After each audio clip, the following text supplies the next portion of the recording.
എല്ലാവർക്കും നമസ്കാരം. നോ ഇത് ബൈബിൾ എന്ന എപ്പിസോഡിൽ നിന്ന് നമ്മൾ യോനയുടെ പുസ്തകത്തിൽ നിന്നാണ് സംസാരിക്കുവാനായിട്ട് പോകുന്നത്. ജോന. അപ്പോൾ ഇതിന് 4 ചാപ്റ്റേഴ്സാണുള്ളത്. ഇതിൻ്റെ എഴുത്തുകാരൻ ആരാണെന്ന് അൺനോൺ ആണ്. അതാരാണെന്ന് ഔദ്യോഗികമായി സ്ഥിരീകരിച്ചിട്ടില്ല. ഓക്കെ. അപ്പോൾ നമ്മൾക്കറിയാം ഇത് യോനയുടെ പുസ്തകം എന്താണെന്ന് നമ്മൾക്ക് എല്ലാവർക്കും അറിയാം അല്ലേ. യോനയുടെ ദൈവം എങ്ങോട്ട് പോകുവാൻ പറയുന്നു? നിനവേ എന്ന് പറയുന്ന പട്ടണത്തിലോട്ട് പോയിട്ട് അവിടെ എന്താണ് പ്രവചിക്കാൻ പറയുന്നു. എന്താണ് പ്രവചിക്കേണ്ടത്? 40 ദിവസത്തിന് ഉള്ളിൽ അല്ലെങ്കിൽ 40 ദിവസം കഴിയുമ്പോൾ എന്താണ് ഈ നിനവേ പട്ടണം നശിപ്പിക്കപ്പെടുമെന്ന് പറഞ്ഞു. അപ്പോൾ ഇവരോട് ഇത് പോയിട്ട് പറയുവാൻ ആരോടാ പറഞ്ഞു? യോന എന്ന് പറയുന്ന ദൈവത്തിൻ്റെ പ്രവാചകൻ്റെ അടുത്ത് പറഞ്ഞു. പക്ഷേ ഈ യോനായെ സംബന്ധിച്ചിടത്തോളം യോനായ്ക്ക് ഒട്ടും താല്പര്യമില്ല ഈ നിനവയിലോട്ട് പോകാൻ. അതിന് 2 കാരണങ്ങളുണ്ട്. ഈ നിനവേ എന്ന് പറയുന്നതും അസീറിയ എന്ന് പറയുന്ന രാജ്യത്തിൻ്റെ തലസ്ഥാനമാണ്. ഓക്കെ. അപ്പോൾ ഇവർ എപ്പോഴും ഇസ്രായേലുമായിട്ട് ഇങ്ങനെ യുദ്ധത്തിൽ ഏർപ്പെട്ടുകൊണ്ടിരിക്കുകയാണ്. അപ്പോൾ ചുറ്റുമുള്ള ജാതികളെല്ലാം ഇസ്രായേലിനോട് യുദ്ധമാണ്. അപ്പോൾ ഇവരും എന്താണ് ഇസ്രായേലിനോട് യുദ്ധത്തിൽ ഏർപ്പെട്ടിരിക്കുന്ന അല്ലെങ്കിൽ ഇസ്രായേലിനോട് യുദ്ധം പ്രഖ്യാപിച്ചിരിക്കുന്ന രാജ്യമാണ്. അപ്പോൾ അതുകൊണ്ട് ആ രാജ്യത്തിൻ്റെ തലസ്ഥാനമാണ്. ഓക്കെ. അപ്പോൾ അതുകൊണ്ട് ഈ യോനയ്ക്ക് തങ്ങളുടെ ശത്രുക്കളായ തങ്ങളെ ദ്രോഹിക്കുന്ന ആൾക്കാരുടെ അടുത്ത് പോയിട്ട് എന്താ പറയുക, അവരോട് പ്രവചിക്കാൻ യോനയ്ക്ക് ഒട്ടും താല്പര്യമില്ല. കാരണം 2 കാരണമുണ്ട്. ഒന്ന് ശത്രുവാണ്. രണ്ടാമത് അവർ ശത്രുവാണെങ്കിലും അവർ മാനസാന്തരപ്പെട്ട് കഴിഞ്ഞാൽ ദൈവം എന്ത് ചെയ്യും? അവരെ രക്ഷിക്കും. അപ്പോൾ അതിനോട് ആർക്ക് താല്പര്യമില്ല? യോനയ്ക്ക് താല്പര്യമില്ല. അവർ രക്ഷപ്പെടുന്നതിനോട് യോനയ്ക്ക് താല്പര്യമില്ല. അതുകൊണ്ട് പുള്ളി എന്ത് ചെയ്തില്ല?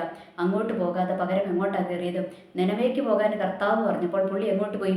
പുള്ളി തർശീഷിലോട്ട് പോയി. അപ്പോൾ അവിടെ ഒരു കപ്പലിൽ കയറി അങ്ങോട്ട് പോകുവാൻ വേണ്ടിയിട്ട് കപ്പലിൽ കയറി അവിടെ ഏറ്റവും അടിത്തട്ടി പോയിട്ട് ഇങ്ങനെ ചുരുണ്ടുകൂടി കിടക്കുവാണ്. അപ്പോൾ എന്ന് വെച്ചാൽ നമ്മൾക്കറിയാം ദൈവത്തോട് പിണങ്ങിപ്പോയിട്ട് അവിടെ കിടക്കുകയാണ്. എന്ന് വെച്ചാൽ ദൈവത്തിൻ്റെ ആ വാക്ക് അനുസരിക്കാൻ താല്പര്യമില്ലാത്തത് കൊണ്ട് പുള്ളി കപ്പലിൻ്റെ ഏറ്റവും അടിത്തട്ടി പോയിട്ട് അങ്ങ് കിടക്കുകയാണ്. അപ്പോൾ എന്ന് വെച്ചാൽ ദൈവത്തിൻ്റെ അടുത്ത് നിന്ന് ഓടിപ്പോകുന്നു എന്നാണ് പറഞ്ഞിരിക്കുന്നത്. ഓക്കെ. അപ്പോൾ യോന അങ്ങനെ ദൈവത്തിൻ്റെ അടുത്ത് നിന്ന് ഓടിപ്പോയിട്ട് അങ്ങനെ ആ കട്ടലിൽ പോയിട്ട് അവിടെ ഒരു ഒരു കപ്പലിൻ്റെ അടിത്തട്ടി പോയിട്ട് കിടക്കുകയാണ്. അപ്പോൾ അവിടെയുണ്ട് ദൈവം വിട്ടില്ല. ദൈവം എന്താ ചെയ്തത്? വലിയ കൊടുങ്കാറ്റൊക്കെ അവിടെ ആഞ്ഞടിച്ചു. ആ കപ്പൽ ഇങ്ങനെ തകരുന്ന പോലത്തെ ഒരു സിറ്റുവേഷനിലെത്തി. അപ്പോൾ അവിടെയുള്ള ആൾക്കാരൊക്കെ കൂടെ എന്താണ്, കപ്പലിലുള്ളവരൊക്കെ കൂടെ തങ്ങളുടെ ദൈവത്തോടൊക്കെ വിളിച്ച് പ്രാർത്ഥിക്കുവാനായിട്ട് തുടങ്ങി. അപ്പോൾ ഒരാൾ ചെന്നിട്ട് യോനയെ വിളിച്ചെഴുന്നേൽപ്പിച്ചിട്ട് വന്ന് നിന്റെ ദൈവത്തോട് പ്രാർത്ഥിക്കാൻ പറഞ്ഞു. അപ്പോൾ യോന ദൈവത്തിൻ്റെ പ്രവാചകനാണല്ലേ. യോനയ്ക്ക് കാര്യം നന്നായിട്ട് മനസ്സിലായി. ഇവിടെ യോനയാണ് പ്രശ്നമെന്ന് ആർക്ക് മനസ്സിലായി? യോനയ്ക്ക് തന്നെ മനസ്സിലായി. എന്നാലും അവരവിടെ ചീട്ട് ആർക്ക് വീണു? യോനയ്ക്ക് വീണു. എന്ന് വെച്ചാൽ യോന മുഖാന്തരമാണ് ഈ പ്രശ്നം ഇവിടെ ഉണ്ടായതെന്ന്. അപ്പോൾ അവർ യോനയോട് ഇങ്ങനെ കപ്പലിലുള്ളവർ യോനയോട് കാര്യങ്ങൾ ചോദിക്കുമ്പോൾ പുള്ളി പറയുകയാണ്, ഞാനിങ്ങനെ എൻ്റെ ദൈവത്തിൻ്റെ സന്നിധിയിൽ നിന്ന് ഓടിപ്പോവുകയാണ്. അപ്പോൾ അതുകൊണ്ടാണ്. അപ്പോൾ ഇതിൻ്റെ ഒരു ശമനം വരണമെങ്കിൽ നിങ്ങൾ എന്ത് ചെയ്യണം? എന്നെ എടുത്ത് കടലിലോട്ട് ഇട്ടോളാൻ പറഞ്ഞു. അപ്പോൾ ഇവർക്ക് ഒന്നാമത് പേടി. എന്നിട്ട് ഇവർ അവിടെ ഇരുന്നുകൊണ്ട് ഈ കപ്പലിലുള്ളവർ ദൈവത്തോട് പറയുകയാണ്, ഞങ്ങൾ ഇവൻ്റെ രക്തം ഞങ്ങളുടെ മേലെ വീഴരുത്. അപ്പോൾ ഇവർ വിചാരിച്ചു ഈ യോനാനെ എടുത്ത് കടലിലോട്ട് ഇടുമ്പോൾ യോന എന്ത് സംഭവിക്കും? യോന തീർച്ചയായിട്ടും മരിച്ചു പോകും. അതുകൊണ്ടാണ് പറഞ്ഞു അവൻ്റെ രക്തം ഞങ്ങളുടെ മേലെ കണക്കിടരുത് എന്ന് പറഞ്ഞിട്ടാണ് പുള്ളിനെ എടുത്ത് അവർ പിന്നെ അവസാനം യോനയുടെ നിർബന്ധപ്രകാരം യോനനെ എടുത്ത് കടലിലോട്ട് എറിയുന്നു. കടലിൽ എറിഞ്ഞപ്പോൾ എന്താ ചെയ്തത്? അവിടെ പുള്ളിക്ക് നീന്തി രക്ഷപ്പെടാനുള്ള അവസരമൊന്നുമല്ല ഒരുങ്ങിയത്. അവിടെ ഒരുങ്ങിയത് എന്താണ്? ഒരു വലിയ മത്സ്യം നമ്മുടെ യോനേനെ അങ്ങ് വിഴുങ്ങുവാനായിട്ടിടയായി. എന്നിട്ട് ഈ മത്സ്യത്തിൻ്റെ അകത്ത് കിടന്നപ്പോൾ യോനയ്ക്ക് കാര്യം മനസ്സിലായി. എന്താണ്? ഇതൊരു വല്ലാത്ത സിറ്റുവേഷൻ ആണെന്ന് മനസ്സിലായപ്പോൾ യോന അവിടെ നിന്നുകൊണ്ട് ദൈവത്തോട് നിലവിളിച്ചു അല്ലേ. ദൈവത്തോട് നിലവിളിച്ചപ്പോൾ ദൈവം 3-ാമത്തെ ദിവസം എന്താ ചെയ്തത്? മത്സ്യം എന്താ ചെയ്തത്? ആ കരയിലോട്ട് യോനായെ ഛർദ്ദിച്ചു. എന്നിട്ട് ദൈവം യോനായോട് പറഞ്ഞു, നീ എങ്ങോട്ട് തന്നെ പോകണം? നീ പിണങ്ങിപ്പോയി ഇത്രയും വിഷയങ്ങളൊക്കെ ഉണ്ടായെങ്കിലും നീ എങ്ങോട്ട് പോകണം? അവിടെ നിനവേൽ പോയി നീ പ്രസംഗിക്കണം. അത് തന്നെ യോനായോട് പറഞ്ഞു. അവസാനം യോനയ്ക്ക് നിർബന്ധത്താൽ വഴങ്ങി യോന ഇങ്ങോട്ട് പോയി, നിനവേലോട്ട് പോയി അവരോട് പ്രസംഗിച്ച് കഴിഞ്ഞപ്പോൾ അവിടെ എന്താ സംഭവിച്ചത്? അവിടുത്തെ ജനങ്ങളും രാജാവും ഒക്കെ കൂടെ ആകെപ്പാടെ അങ്ങ് രട്ടെടുത്ത് അവർ ദൈവത്തിൻ്റെ മുൻപിൽ അങ്ങ് തങ്ങളെ തന്നെ താഴ്ത്തി, മാത്രമല്ല തങ്ങളുടെ എല്ലാ അതിക്രമങ്ങളും അവരങ്ങ് ഉപേക്ഷിക്കുവാനൊക്കെ തയ്യാറായി. കാരണം അവരുടെ അതിക്രമങ്ങൾ നിമിത്തമാണ് ദൈവം അവരെ നശിപ്പിക്കുവാൻ പ്ലാൻ ഇട്ടത്. പക്ഷേ അവരെന്താ ചെയ്തു? അവരങ്ങ് ദൈവത്തിൻ്റെ സന്നിധിയിൽ താണ് അതൊക്കെ അങ്ങ് ഉപേക്ഷിക്കുവാനായിട്ട് തയ്യാറായപ്പോൾ ദൈവം അവർക്ക് വരുത്തുമെന്ന് പറഞ്ഞ ഒരു അനർത്ഥം അവർക്ക് വരുത്താതിരുന്നു. അപ്പോൾ ഇത് കണ്ടപ്പോൾ ആർക്കായി? നമ്മുടെ യോനയ്ക്ക് വീണ്ടും ദേഷ്യമായി. അപ്പോൾ യോന എന്താ പറഞ്ഞു? ഈ ഒരൊറ്റ കാരണം കൊണ്ടാണ് ഞാൻ അങ്ങോട്ട് പോകാതിരുന്നത്. കാരണം എനിക്കറിയാം അവർക്ക് മാനസാന്തരം വന്നാൽ, ഞാൻ പ്രസംഗിച്ചാൽ അവർക്ക് മാനസാന്തരം വരും. അവർക്ക് മാനസാന്തരം വന്നാൽ അങ്ങ് അവരോട് കരുണ കാണിക്കുകയും ചെയ്യും. അപ്പോൾ യോന ഇവിടെ ആരായിത്തീർന്നു? യോന ഇവിടെ കള്ളപ്രവാചകനും എന്ന് മുദ്രകുത്തപ്പെടും. രണ്ടാമത് എന്താണ്? രണ്ടാമത് യോനയുടെ ശത്രുക്കളെ രക്ഷപ്പെടുന്നതിനോട് വലിയ താല്പര്യവുമില്ല. ഓക്കെ, അപ്പോൾ യോന ദൈവത്തോട് പറഞ്ഞു ഇതുകൊണ്ടാന്ന് പറഞ്ഞു. എന്തായാലും യോന അവർക്ക് എന്ത് സംഭവിക്കുമെന്ന് അറിയാൻ വേണ്ടിയിട്ട് ഒരു കുടിലൊക്കെ കെട്ടി അവിടെ താമസിച്ചു. അങ്ങനെ താമസിച്ച് കഴിഞ്ഞപ്പോഴത്തേക്കും അവിടെ വെയിലൊക്കെ അടിക്കാൻ തുടങ്ങിയപ്പോൾ യോനയ്ക്ക് വേണ്ടി ദൈവം ഒരു ആവണക്കിനെ അവിടെ ഒറ്റ രാത്രി കൊണ്ട് മുളപ്പിച്ചു. എന്നിട്ട് നെക്സ്റ്റ് ഡേയിൽ അതെന്താണ് ഒരു പുഴു കുത്തി അത് പോകുകയും ചെയ്തു. അപ്പോൾ യോനയ്ക്ക് ഭയങ്കര ആദ്യം ആവണക്ക് കണ്ടപ്പോൾ യോനയ്ക്ക് സന്തോഷമായിരുന്നു. എന്നാൽ ആവണക്ക് പോയപ്പോൾ യോനയ്ക്ക് ഭയങ്കര വിഷമവുമായി പോയി, ഭയങ്കര ദേഷ്യവും സങ്കടവും ഒക്കെ കൂടി ആയിപ്പോയി. അന്നേരം ദൈവം യോനായോട് ഒരു ചോദ്യം ചോദിക്കുന്നുണ്ട്. യോനായോട് പറഞ്ഞു, ഇന്നലെ ഉണ്ടായ ഒരു ആവണക്ക് ഇന്ന് നശിച്ചു പോയപ്പോൾ നിനക്ക് എന്താണ്, നിനക്ക് ഭയങ്കര സങ്കടമായി പോയില്ലേ? എന്നാൽ ഇടം കൈയും വലം കൈയും തിരിച്ചറിയാൻ വയ്യാത്ത ഈ ഇത്രയും ജനത്തോടും അവരുടെ കുഞ്ഞുങ്ങളോടും എനിക്ക് കരുണ തോന്നേണ്ടതല്ലയോ എന്ന് ദൈവം യോനായോട് ചോദിക്കുവാനായിട്ട് ഇടയായി അല്ലേ. അങ്ങനെ യോനായ ദൈവം അവിടെ ഒരു പാഠം പഠിപ്പിക്കുകയാണ്. ഇവിടെ യോനായ ഒരു പാഠമല്ല 2-3 പാഠങ്ങളാണ് ദൈവം അവിടെ പഠിപ്പിച്ചു കൊടുക്കുവാനായിട്ട് ഇടയായത്. അതിൻ്റെ ഒന്നാമത്തത് എന്താണെന്ന് വെച്ചാൽ ദൈവത്തിൻ്റെ പ്രവാചകനായിട്ട് ദൈവം നിയമിച്ചിരിക്കുന്ന വ്യക്തികൾ അല്ലേ.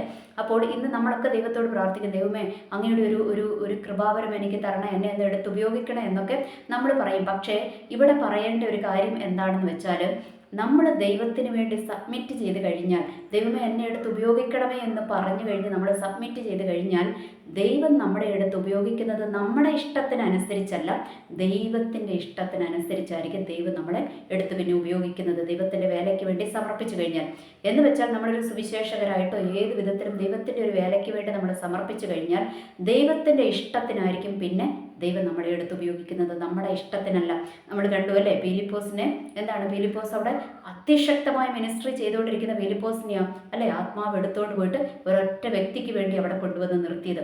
എന്ന് വെച്ചാൽ വലിയ പ്രകാശമുള്ള മിനിസ്ട്രിയിൽ നിന്ന് എങ്ങോട്ടേക്ക് കൊണ്ടുപോയി എന്ന് വെച്ചാൽ ഒത്തിരി ആൾ കൂടുന്ന ഇടത്ത് നിന്ന് എങ്ങോട്ട് കൊണ്ടുപോയി, ഒറ്റയാളുടെ അടുത്തോട്ട് ആരെ കൊണ്ടുപോയി, ഫിലിപ്പോസിനെ കൊണ്ടുപോയി. അതാണ് ദൈവത്തിൻ്റെ പ്ലാനും പദ്ധതിയും എന്ന് പറയുന്നത്. എന്ന് വെച്ചാൽ ദൈവത്തിന് ആൾക്കാരെ രക്ഷിക്കപ്പെടണം. അത് ഒരാൾക്ക് വേണ്ടിയിട്ടാണെങ്കിലും 10 പേർക്കാണെങ്കിലും 10,000 പേർക്ക് വേണ്ടിയിട്ടാണെങ്കിലും ദൈവം ദൈവം ഇറങ്ങി വന്ന് പ്രവർത്തിക്കുക തന്നെ ചെയ്യും. അപ്പോൾ ഇവിടെ എന്താണ് യോനായെ പഠിപ്പിച്ചു കൊടുത്തതായി ദൈവത്തിൻ്റെ പ്രവാചകൻ എന്ന് പറയുന്നത് ദൈവത്തിൻ്റെ ഇഷ്ടത്തിനനുസരിച്ച് ദൈവത്തിന് ഉപയോഗിക്കാനുള്ളതാണ്. നമ്മുടെ താല്പര്യത്തിനനുസരിച്ചല്ല നമ്മൾ നീങ്ങേണ്ടത്, ദൈവത്തിൻ്റെ ഹിതപ്രകാരം ദൈവം അയക്കുന്നിടത്ത് പോകണം. ഇനി ചിലപ്പോൾ ദൈവം നമ്മളെ അമേരിക്കയിലോട്ടായിരിക്കും ചിലപ്പോൾ അയക്കുന്നത്, എന്നാൽ ചിലപ്പോൾ അയക്കുന്നത് ആഫ്രിക്കയിലോട്ടായിരിക്കും, അല്ലെങ്കിൽ ഉഗാണ്ടയിലോട്ടായിരിക്കും അയക്കുന്നത്. എവിടെ അയച്ചാലും പോകാൻ ദൈവത്തിന് വേണ്ടി, ദൈവത്തിൻ്റെ വേലയ്ക്ക് വേണ്ടി സമർപ്പിക്കപ്പെട്ടവൻ തയ്യാറാകണം. കാരണം ദൈവം എന്താണ്, ദൈവം ഗിഫ്റ്റ് നമ്മളുടെ മേൽ തരും. നമ്മൾക്ക് ചോയ്സ് ഉണ്ട്, നമ്മൾക്ക് ഏറ്റെടുക്കണമോ വേണ്ടയോ എന്നുള്ളത് നമ്മുടെ ചോയ്സാണ്. അപ്പം നമ്മൾ ഏറ്റെടുത്ത് കഴിഞ്ഞു കഴിഞ്ഞാൽ പിന്നെ എന്താണ്, ആ ഗിഫ്റ്റ് ഏൽപ്പിച്ച ആളുടെ ഇഷ്ടത്തിന് വേണം നമ്മൾ പിന്നെ ജോലി ചെയ്യുവാൻ വേണ്ടിയിട്ട്. അത് നമ്മുടെ ഓഫീസുകളിൽ, നമ്മുടെ ജോലി ചെയ്യുന്ന കമ്പനികളിൽ അങ്ങനെയല്ലേ, നമ്മുടെ സൗകര്യപ്രകാരം പോയിട്ടാണ് അവിടെ ജോലി ചെയ്യേണ്ടത് അല്ല. ആ കമ്പനിയുടെ ഇഷ്ടപ്രകാരം വേണം നമ്മൾ ജോലി ചെയ്യുവാൻ വേണ്ടിയിട്ട്. നമ്മൾക്ക് ഇഷ്ടമുണ്ടെങ്കിലും ഇഷ്ടമില്ലെങ്കിലും കമ്പനി ഏൽപ്പിക്കുന്നത് നമ്മൾ ചെയ്തോണം എന്ന് പറയുന്നത് പോലെ തന്നെയാണ് ഇവിടെ ദൈവത്തിൻ്റെ വേലയ്ക്ക് വേണ്ടി ദൈവം വിളിച്ച് വേർതിരിച്ച് അതിനുവേണ്ടി സമർപ്പിച്ചിറങ്ങി തിരിച്ചു വരും.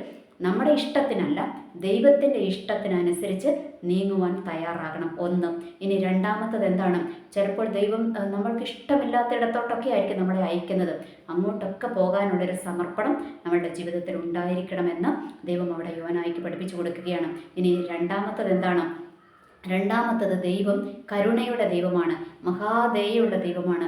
മാനസാന്തരപ്പെടുന്ന ഏതൊരു വ്യക്തിയോടും ദൈവം കരുണ കാണിക്കുന്ന ദൈവമാണ്. അതല്ലേ യേശുക്രിസ്തു പറഞ്ഞിട്ടുണ്ടല്ലേ, മാനസാന്തരപ്പെടുന്ന ഒരു പാപിയെക്കുറിച്ച് സ്വർഗത്തിൽ അധികം സന്തോഷമുണ്ടാകുമെന്നാണ് പറഞ്ഞിരിക്കുന്നത്. അപ്പോൾ ഓർക്കുക, ദൈവം മാനസാന്തരപ്പെടുന്നവരോട് എന്നും കരുണ കാണിക്കുന്ന ദൈവമാണ്. അല്ലാതെ അവരുടെ ഇന്നലെ നീ ഇതൊക്കെ ചെയ്തതല്ലേ, നീ ഇന്ന പാപമൊക്കെ ചെയ്ത ആളല്ലേ, അതുകൊണ്ട് നീ അങ്ങോട്ട് മാറി നിൽക്ക്, നിനക്ക് രക്ഷയ്ക്കുള്ള അവസരമില്ല എന്ന് പറഞ്ഞ് മാറ്റിക്കളയുന്ന ദൈവമല്ല. മാനസാന്തരപ്പെട്ട് കഴിഞ്ഞാൽ ഇന്നലകളെയും ഒന്നും ഓർക്കാതെ നമ്മളെ രക്ഷിച്ചെടുക്കുന്ന ഒരു ദൈവമാണ്, നമ്മളോട് കരുണ കാണിക്കുന്ന ദൈവമാണ് എന്നുള്ളതും രണ്ടാമത്തത്. ഇനി അത് യോനയ്ക്ക് കൊടുത്തത് മറ്റ് രണ്ടാമത്തെ പഠിപ്പീരെന്തായിരുന്നു, ഇസ്രായേൽ അല്ലേ. ഇസ്രായേൽ എത്ര തെറ്റി ഒഴിഞ്ഞൊക്കെ ദൈവത്തിൽ നിന്ന് എത്ര അകന്നു പോയാലും അവരെന്താണ്, അവർ ദൈവത്തോട് അടുക്കുവാൻ തയ്യാറായി കഴിഞ്ഞാൽ അവരുടെ എത്ര പാപം കടും ചുവപ്പാണെങ്കിലും ദൈവം അതിനെ ഹിമം പോലെ വെളുപ്പിച്ച് അവരെ ഏറ്റെടുക്കുന്ന ഒരു ദൈവമാണ് എന്നുള്ള ഇസ്രായേലിനുള്ള ഒരു മുന്നറിയിപ്പും കൂടിയായിരുന്നു. എന്ന് വെച്ചാൽ ദൈവത്തിൻ്റെ അടുത്തേക്ക് മാനസാന്തരത്തോടെ മടങ്ങി വരുവാനുള്ള ഒരു അവസരം ഇസ്രായേലിനെ ദൈവം പഠിപ്പിച്ചു കൊടുക്കുകയായിരുന്നു യോനയിലൂടെ. അത് യോനയ്ക്കും ദൈവം മനസ്സിലാക്കി കൊടുക്കുകയായിരുന്നു. ഓക്കെ, അതാണ് രണ്ടാമത്തെ കാര്യം എന്ന് പറയുന്നത്. ഓക്കെ, ഇനി അടുത്തത് എന്താണ്? അടുത്തത് നമ്മൾക്കറിയാം ദൈവത്തിൻ്റെ കരുണ, അല്ലേ? ദൈവത്തിൻ്റെ കരുണയ്ക്കകത്തോട്ട് ദൈവം നമ്മളെ കൊണ്ടുവരും എന്ന് വെച്ചാൽ ഒരു വ്യക്തിയെ ദൈവം അയക്കുന്നത് എന്തിനു വേണ്ടിയിട്ടാണ്? അവർക്ക് മാനസാന്തരം ഉണ്ടാകുമെന്ന് ഉറപ്പുള്ള ഇടത്തേക്ക് ദൈവം നമ്മളെ അയക്കത്തുള്ളൂ. അവിടെ മാനസാന്തരം ഉണ്ടാകും, അവിടെ റിസൾട്ട് ഉണ്ടാകും. ദൈവം അയക്കുന്ന കാര്യമാണ് ഞാൻ പറഞ്ഞത്. ദൈവം നമ്മളെ എങ്ങോട്ടെങ്കിലും അയച്ചിട്ടുണ്ട് എങ്കിൽ അവിടെ ഒരു റിസൾട്ട് ഉണ്ടാകുമെന്ന് ദൈവത്തിന് അറിയാം. അത് ചിലപ്പോൾ ഒരു വ്യക്തിയെ ആയിരിക്കാം, അല്ലെങ്കിൽ 10,000 വ്യക്തികളായിരിക്കാം.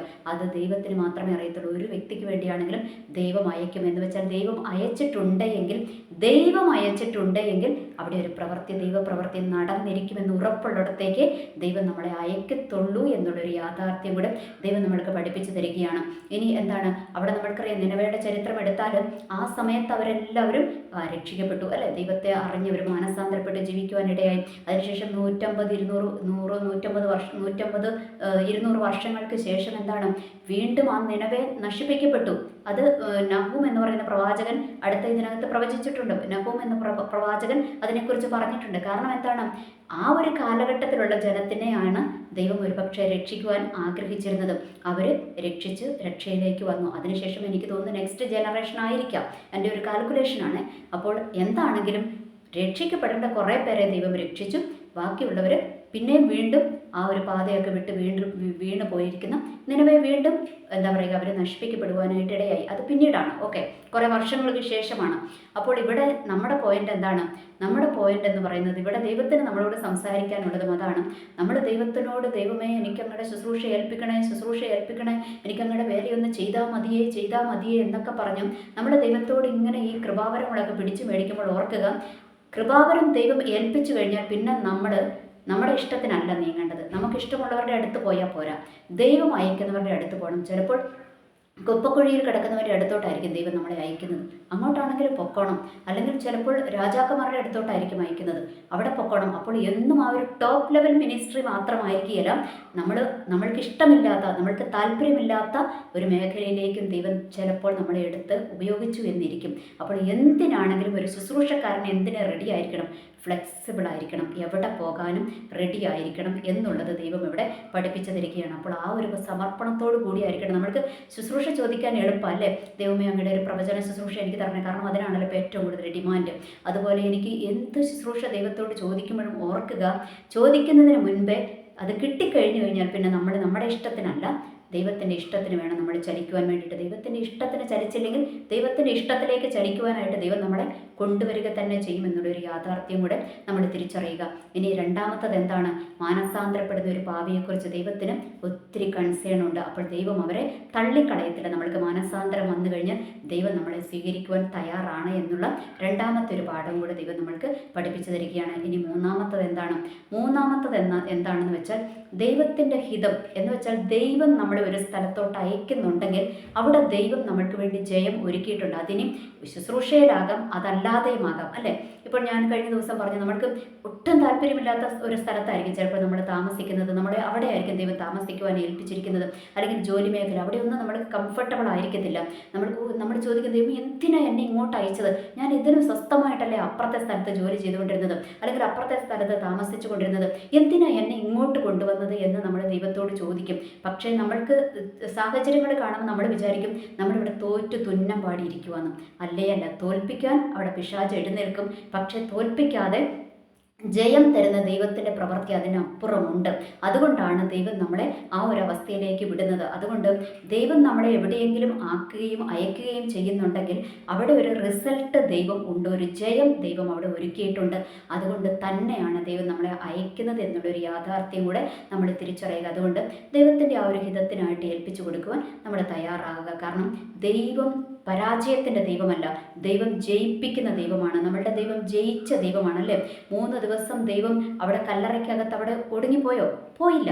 3-ാമത്തെ ദിവസം ദൈവം ഉയർത്തെഴുന്നേറ്റു, അല്ലേ? ആ ഒരു ജയത്തിൻ്റെ ദൈവത്തെയാണ് നമ്മൾ ആരാധിക്കുന്നത്. അതുകൊണ്ട് നമ്മളെ തോൽപ്പിക്കുന്ന ദൈവമല്ല, നമ്മളെ ജയിപ്പിക്കുന്ന ദൈവമാണെന്ന് തിരിച്ചറിഞ്ഞ് ഇന്ന് നമ്മൾ പരാജയപ്പെട്ടു പോകുമെന്ന് തോന്നുന്ന മേഖലകളിൽ അവിടെ നമ്മൾക്ക് പരാജയമല്ല, ദൈവം നമ്മൾക്ക് നാളെ ഒരു ജയം ഒരുക്കിയിട്ടുണ്ട് എന്ന് തിരിച്ചറിഞ്ഞ് ആ ദൈവത്തിൻ്റെ തിരുസന്നിധിയിൽ കംപ്ലീറ്റ് സബ്മിറ്റ് ചെയ്യുവാൻ ദൈവം നമ്മൾക്ക് കൃപ തരട്ടെ. എനിവേ, എല്ലാവർക്കും നല്ലൊരു ദിവസം ആശംസിക്കുന്നു. നന്ദി, നമസ്കാരം.